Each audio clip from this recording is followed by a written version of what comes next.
Hey everyone, welcome back. If Google is not working on your phone or browser, do not worry.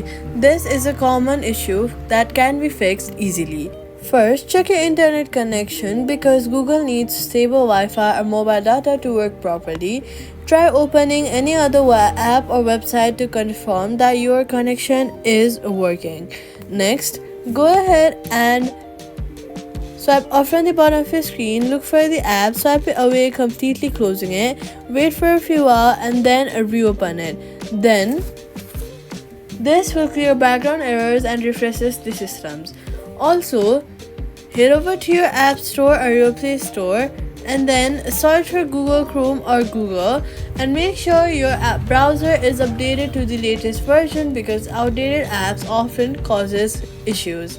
Now try again and Google should start working normally. Thanks for watching and see you in the next slide.